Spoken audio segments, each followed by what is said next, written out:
Olá pessoal, tudo bem? Estamos em mais um episódio da nossa série Bíblia Todo Dia e hoje estudando os capítulos 7 a 9 de 2 aos Coríntios. Curte, compartilha, usa a nossa hashtag Bíblia Todo Dia e acesse o site pastoredilson.com, se associe ao Maximize e nos ajude patrocinando esse projeto e o nosso ministério.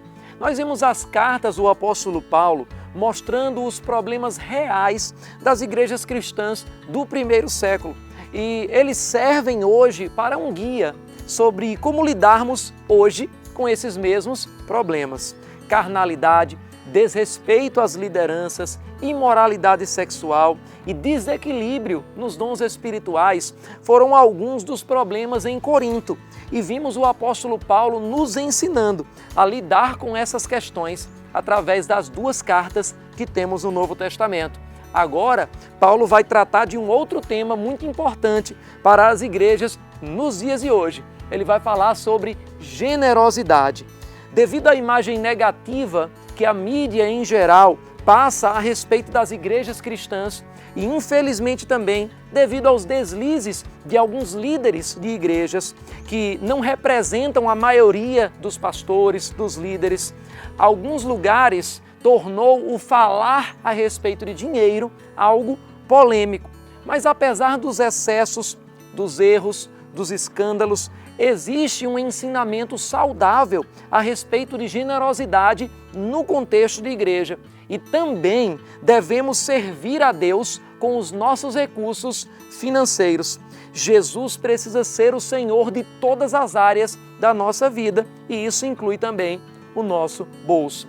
Mas antes de entrar nesse assunto, Paulo faz uma defesa pessoal da sua integridade, mostrando que ele tem se aperfeiçoado no temor do Senhor e em santidade. E em seguida ele afirma, no capítulo 7 e versículo 2, concedam-nos lugar no coração de vocês, a ninguém prejudicamos, a ninguém causamos dano, a ninguém exploramos.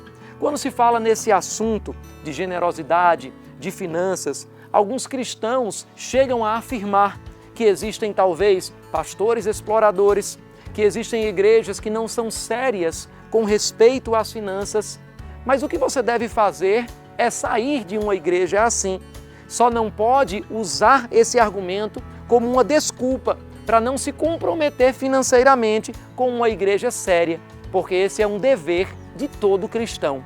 Nós vemos ainda Paulo falar no capítulo 7 que ele não fugiu da tarefa de um bom ministro, ensinando aquilo que poderia até trazer uma tristeza no começo para os ouvintes, mas no final trazia arrependimento e mudança de vida.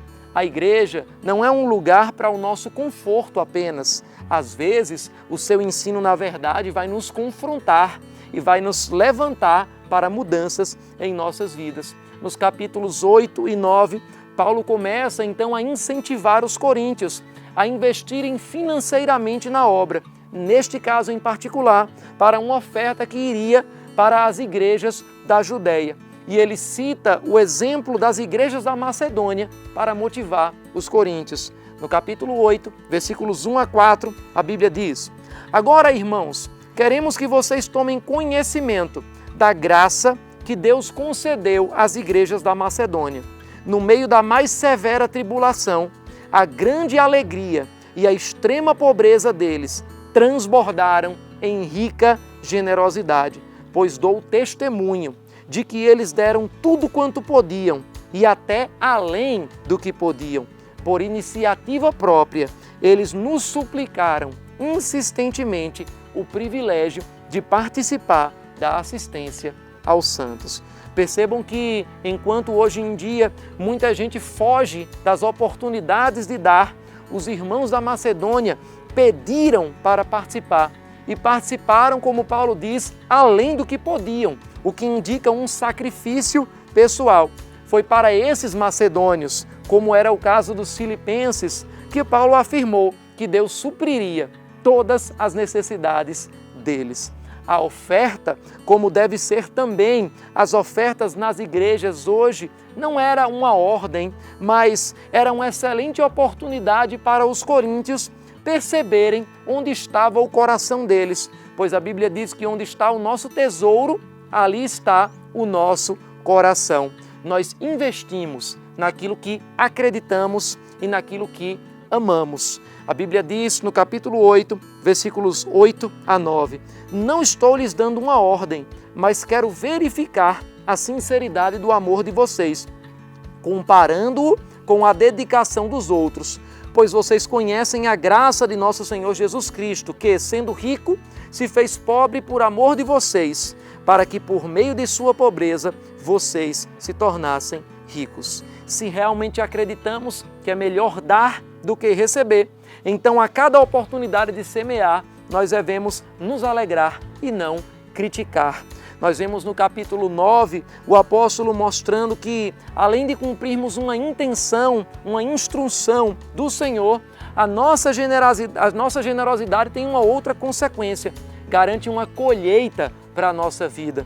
O capítulo 9, versículos 6 e 7 afirma: lembrem-se, aquele que semeia pouco também colherá pouco, e aquele que semeia com fartura também colherá fartamente. Cada um dê conforme determinou no seu coração, não com pesar ou por obrigação, pois Deus ama quem dá com alegria. Veja que a forma que você dá é tão importante quanto o valor que você está dando. De fato, Paulo disse que até mesmo uma oferta, em algumas circunstâncias, pode ser uma expressão de avareza e não de generosidade. E Jesus também falou isso quando em um determinado momento se assentou para ver como as pessoas estavam ofertando. Deus não quer as nossas sobras, mas devemos ofertar a Ele algo que tem um valor pessoal em nossas vidas. Vemos em 2 Coríntios 9:8 a Bíblia dizer: e Deus é poderoso para fazer que lhe seja acrescentada toda a graça, para que em todas as coisas, em todo o tempo, tendo tudo o que é necessário, vocês transbordem em toda boa obra. E finalmente, os versículos 10 e 11 do capítulo 9 afirmam: aquele que supre a semente ao que semeia e o pão ao que come, também lhe suprirá e multiplicará a semente e fará crescer os frutos da sua justiça. Vocês serão enriquecidos de todas as formas para que possam ser generosos em toda e qualquer ocasião. E por nosso intermédio, a sua generosidade resulte em ações de graças a Deus. E você, tem expressado generosidade na sua vida e colhido os resultados dela? Você procura motivos para dar ou motivos para não dar? Como tem sido o teu engajamento financeiro com a obra de Deus? Deixa aqui as tuas dúvidas, teus comentários e até o próximo vídeo, onde falaremos os capítulos 10 a 13 de 2 aos Coríntios.